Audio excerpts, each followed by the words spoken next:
Katika makazi ambayo tunaishi mimi na wewe, zipo aina mbalimbali za mifugo ambayo tunapenda kuifuga katika makazi yetu.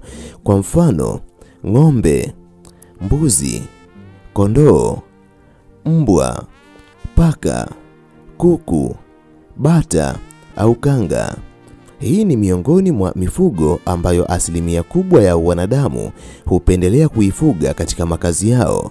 Zipo faida mbalimbali ambazo huwa tunazipata kutoka katika mifugo ambayo tumeifuga katika makazi yetu, ikiwa ni pamoja na kupata kitoweo kwa baadhi ya mifugo ambayo tumeifuga. Lakini baadhi ya mifugo inaweza kutusaidia jukumu la ulinzi ili wadudu hatari wasije kuingia katika makazi yetu. Jambo ambalo unatakiwa kulijua na kuliweka akilini, ipo baadhi ya mifugo ambayo sauti zao zikisikika kwenye masikio yetu huwa zinaashiria uwepo wa vitu fulani, aidha katika ulimwengu wa kiroho au katika mazingira ya makazi yetu. Miongoni mwa mifugo ambao sauti zao zikisikika katika majira fulani huwa ni ishara ya uwepo wa kitu fulani kisichokuwa cha kawaida katika makazi yetu ni jogoo. Bila shaka tumefuga jogoo katika makazi yetu. Jambo ambalo unatakiwa kulijua ni kuwa kila jogoo anapowika katika majira fulani huwa anaashiria kitu fulani katika maisha ya mwanadamu. Katika video hii nitakwenda kukuambia jogoo anapowika kwenye makazi yako ni kitu gani ambacho huwa anamaanisha.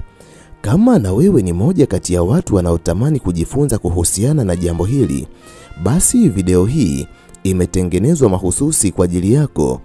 Ili uendelee kujifunza mambo mbalimbali kupitia video zetu, jiunge nasi kwa kusubscribe katika chaneli hii ya Fafanuo Media. Hapo utakuwa wa kwanza kupata video zetu pindi tunapoziweka kwenye chaneli hii. Hautajutia MB zako, kwani mara zote tunajitahidi kuwa bora zaidi ya jana. Asante, enjoy. Yafuatayo ni mambo ambayo yanaashiriwa katika makazi yako pindi jogoo anapowika katika nyakati mbalimbali.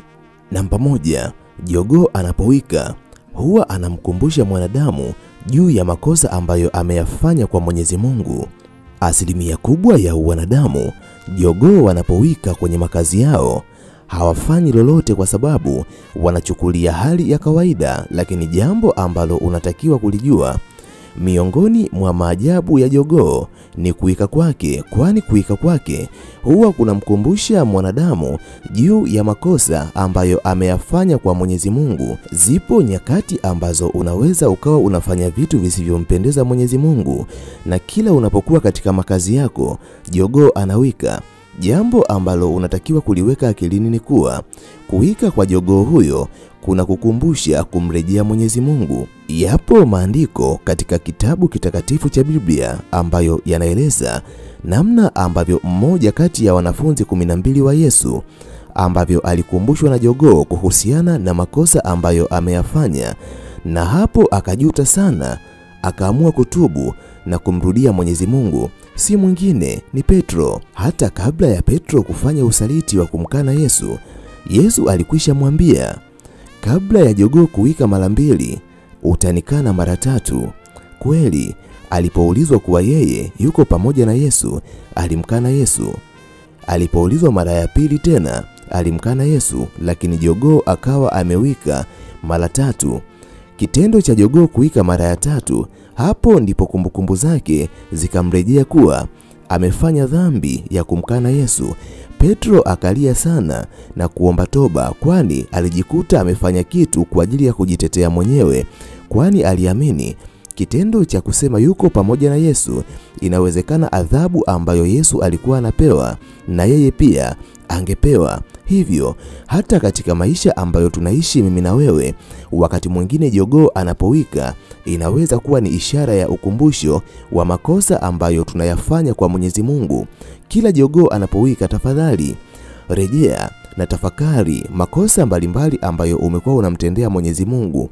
Omba toba kama alivyofanya Petro. Namba 2, jogoo anapoingia ndani ya jiko lako na kuwika ni ishara ya uwepo wa baraka ya chakula katika mwaka huo. Mataifa mbalimbali yanayo imani ya kuwa Jogoo anapoingia katika jiko lako ni ishara njema. Hata ikiwa ameingia bila kuwika, huwa anaashiria na kukupa ishara kuwa mwaka huo utakuwa mwaka mzuri sana katika maisha yako. Kutakuwepo chakula cha kutosha, kwani sote tunajua jikoni ni sehemu ambako chakula huandaliwa. Kitendo cha jogoo kutoka katika mizunguko yake kisha akaingia katika jiko lako, unatakiwa kufurahia kwa sababu anakupa ishara ya uwepo wa chakula cha kutosha katika mwaka huo. Kama umelima mazao shambani, ni ishara mwaka huo utavuna mazao mengi katika mashamba yako. Na ndiyo maana vyombo vingi ambavyo vinatumika katika majiko yetu vimechorwa alama ya jogoo. Ukiangalia baadhi ya visu vina alama ya jogoo. Ukiangalia baadhi ya masufuria ambayo tunayatumia yana alama ya jogoo, na hata baadhi ya mabati ambayo tunayaezeka kwenye makazi yetu, hasa yale mabati ya watu wa Urusi, yana alama za jogoo.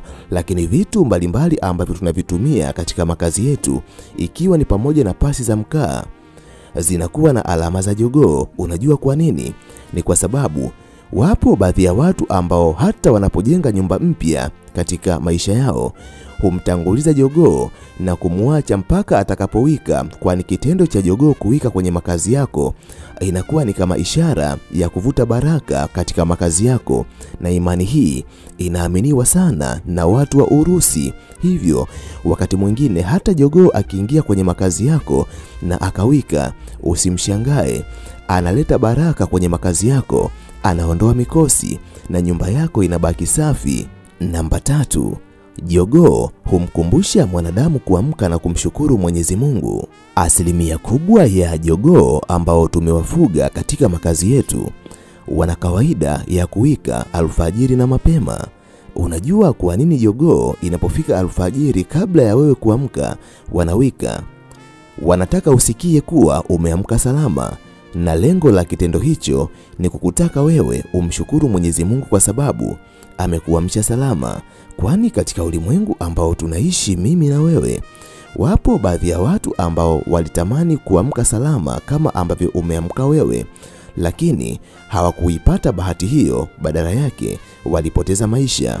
Wapo ambao waliamka wakiwa mahututi, lakini wewe unapokuwa miongoni mwa binadamu ambao wamechaguliwa kuamka salama, ujue wewe ni moja kati ya watu wenye bahati kubwa kwenye maisha yao, wala si kwa sababu wewe ni mwema kuliko binadamu wengine. Wakati umelala, lolote lingeweza kutokea. Jogoo anapowika anakukumbusha ushuhudie matendo makuu ya Mwenyezi Mungu, uamke na kumshukuru Mwenyezi Mungu. Hivyo kitendo hicho cha jogoo kuwika kinakupa ishara ya kuwa ni muda sasa wa kuamka na kumshukuru Mwenyezi Mungu. Namba 4, jogoo anapowika usiku wa manane anaashiria uwepo wa viumbe wasiokuwa wa kawaida katika makazi yako. Zipo nyakati ambazo usiku wa manane unapofika, unaweza kushangaa na kustajabu, imekuwaje jogoo akawika, hali ya kuwa umezoea kumsikia jogoo wako kuanzia alfajiri na kuendelea katika majira ambayo yanafuata. Jambo ambalo unatakiwa kulijua na kuliweka akilini, jogoo anapowika katika mida hiyo usiku wa manane, saa 9 za usiku au saa 10 za usiku, huwa ni ishara ya uwepo wa nguvu isiyokuwa ya kawaida kwenye makazi yako. Na mara nyingi jogoo atakapowika kwenye mida hiyo, utawasikia na jogoo wote ambao wapo jirani na maeneo ambayo wewe unaishi wanawika. Mara nyingi huwa anakupa ishara ya kuwa maeneo hayo yamevamiwa na nguvu isiyokuwa ya kawaida. Inawezekana kuna viumbe wa kiroho, ama inawezekana kuna wachawi wamevamia katika eneo lako. Jambo ambalo unatakiwa kulifanya endapo jogoo atawika katika usiku wa manane, amka, fanya ibada, kwa sababu ibada pekee inaweza kuwaondoa viumbe wa kiroho ikiwa wamekuja katika makazi yako wakiwa na nia mbaya. Namba 5, jogoo akiwika katikati ya mlango wa nyumba yako ni ishara ya bahati njema katika makazi yako. Jogoo wanaweza kuwika wakiwa katika mazingira mbalimbali. Yapo baadhi ya mazingira ambayo jogoo wanaposimama na kuwika yanaashiria uwepo wa vitu fulani kwenye nyumba yako. Miongoni mwa maeneo hayo ni katikati ya mlango wako, Endapo wewe ni miongoni mwa wanadamu ambao wamemshuhudia jogoo akiwika huku akiwa amesimama katikati ya milango ya makazi yao, ujue ni ishara ya ujio wa jambo jema katika makazi yako. Zipo nyakati ambazo jogoo anaweza asiwike, lakini akalia mlio fulani ambao ni kama wa kukoloma hivi. Nyakati hizo pia jogoo anakuwa amewaona viumbe ambao hawaonekani kwa macho ya kawaida, yani anaashiria uwepo wa adui katika makazi yako. Ukimsikia jogoo anakoroma, ni vema ukachukua tahadhari. Inawezekana wakati mwingine akawa ameona hatari kama nyoka ama viumbe ambao wewe hauwezi kuwaona kwa macho yako ya kawaida. Huo ni wakati ambao unatakiwa kuchukua tahadhari katika maisha yako. Lakini wakati mwingine kuwika kwa jogoo kunaweza kukamaanisha siku hiyo itakuwa ndefu ama usiku utakuwa mfupi. Usiku utakuwa mfupi endapo jogoo ataanza kuwika usiku wa manane, ujue siku hiyo usiku utakuwa mfupi na mchana utakuwa mrefu.